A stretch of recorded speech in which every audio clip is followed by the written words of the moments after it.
नमस्कार दोस्तों, स्वागत है आपका हमारे YouTube चैनल में। आज की इस वीडियो में हम भाद्रपद मासिक शिवरात्रि व्रत की कथा के बारे में जानेंगे। भाद्रपद शिवरात्रि के दिन भगवान शंकर और माता पार्वती की पूजा की जाती है। जो साधक इस दिन का व्रत रखते हैं उन्हें शुभ फलों की प्राप्ति होती है, साथ ही जीवन सुखमय रहता है। मासिक शिवरात्रि वह शुभ दिन है जब शिव भक्त विभिन्न प्रकार के धार्मिक अनुष्ठान का पालन करते हैं। आइए जानते हैं इसकी कथा के बारे में। पूर्व काल में चित्रभानु नामक एक शिकारी था। जानवरों की हत्या करके वह अपने परिवार को पालता था। वह एक साहूकार का कर्जदार था, लेकिन उसका ऋण समय पर ना चुका सका। क्रोधित साहूकार ने शिकारी को शिव मठ में बंदी बना दिया। संयोग से उस दिन शिवरात्रि थी। शिकारी ध्यान मगन होकर शिव संबंधी धार्मिक बातें सुनता रहा। चतुर्दशी को उसने शिवरात्रि व्रत की कथा भी सुनी। शाम होते ही साहूकार ने उसे अपने पास बुलाया और ऋण चुकाने के विषय में बात की। शिकारी अगले दिन सारा ऋण लौटा देने का वचन देकर बंधन से छूट गया।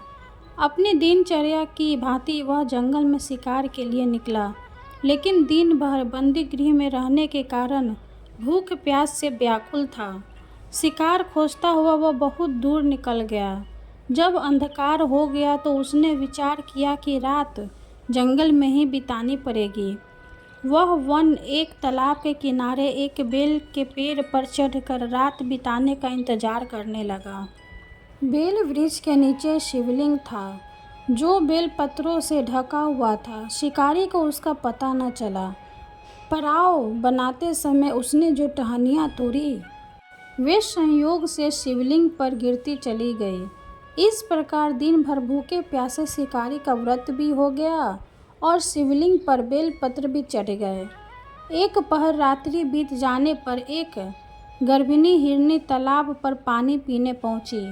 शिकारी ने धनुष पर तीर चढ़ाकर ज्यों ही प्रत्यंचा ही खींची। हिरनी बोली, मैं गर्भिणी हूँ, शीघ्र ही प्रसव करूँगी। तुम एक साथ दो जीवों की हत्या करोगे, जो ठीक नहीं है। मैं बच्चे को जन्म देकर शीघ्र ही तुम्हारे समक्ष प्रस्तुत हो जाऊँगी, तब मार लेना। शिकारी ने प्रत्यंचा ढीली कर दी और हिरनी जंगली झाड़ियों में लुप्त हो गई। प्रत्यंचा चढ़ाने तथा ढीली करने के वक्त कुछ बेलपत्र अनायास ही टूटकर शिवलिंग पर गिर गए। इस प्रकार उससे अनजाने में ही प्रथम प्रहर का पूजन भी संपन्न हो गया। कुछ ही देर बाद एक और हिरनी उधर से निकली। शिकारी की प्रसन्नता का ठिकाना न रहा। समीप आने पर उसने धनुष पर बाण चढ़ाया। तब उसे देख हिरनी ने विनम्रतापूर्वक निवेदन किया, हे शिकारी, मैं थोड़ी देर पहले ऋतु से निवृत्त हुई हूँ। कामातुर वीरहिनी हूँ। अपने प्रिय की भोज में भटक रही हूँ। मैं अपने पति से मिलकर शीघ्र ही तुम्हारे पास आ जाऊँगी। शिकारी ने उसे भी जाने दिया। 2 बार शिकार को खोकर उसका माथा ठनका। वह चिंता में पड़ गया। रात्रि का आखिरी पहर बीत रहा था। इस बार भी धनुष से लगकर कुछ बेलपत्र शिवलिंग पर जा गिरे तथा दूसरे पहर की पूजा भी संपन्न हो गई।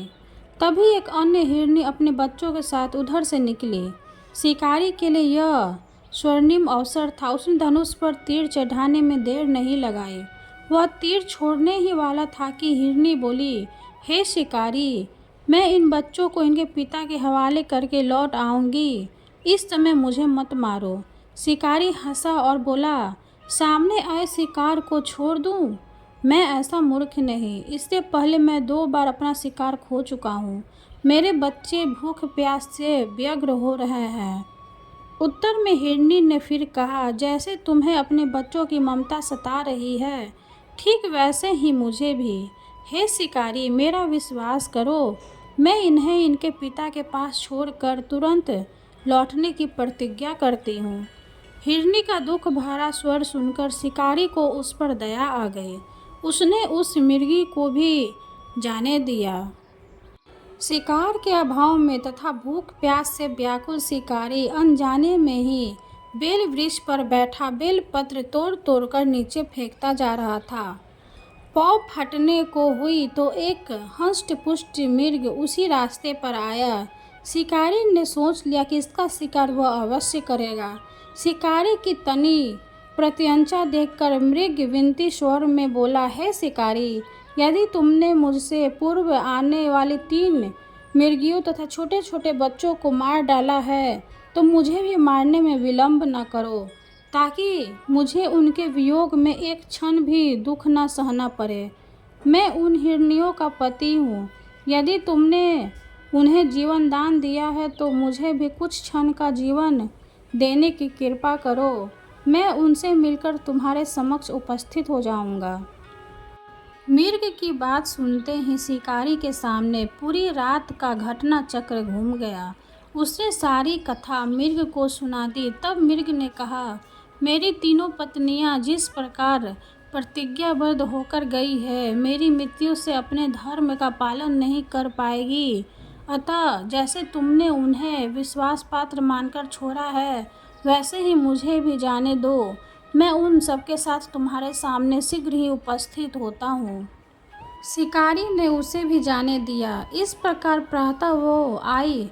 उपवास, रात्रि जागरण तथा शिवलिंग पर बेलपत्र चढ़ने से अनजाने में ही शिवरात्रि की पूजा पूर्ण हो गई। पर अनजाने में की गई हुई पूजा का परिणाम उसे तत्काल मिला। शिकारी का हिंसक हृदय निर्मल हो गया। उसमें भगवत शक्ति का वास हो गया। थोड़ी ही देर बाद वह मृग सपरिवार शिकारी के समक्ष उपस्थित हो गया ताकि वह उनका शिकार कर सके। किंतु जंगली पशुओं की ऐसी सत्यता, सात्विकता एवं सामूहिक प्रेम भावना देखकर शिकारी को बड़ी ग्लानि हुई। उसने मृग परिवार को जीवन दान दे दिया। अनजाने में शिवरात्रि के व्रत का पालन करने पर भी शिकारी को मोक्ष की प्राप्ति हुई। जब मृत्यु काल में यमदूत उसके जीवन को ले जाने आए तो शिवगणों ने उन्हें वापस भेज दिया तथा शिकारी को शिवलोक ले गए।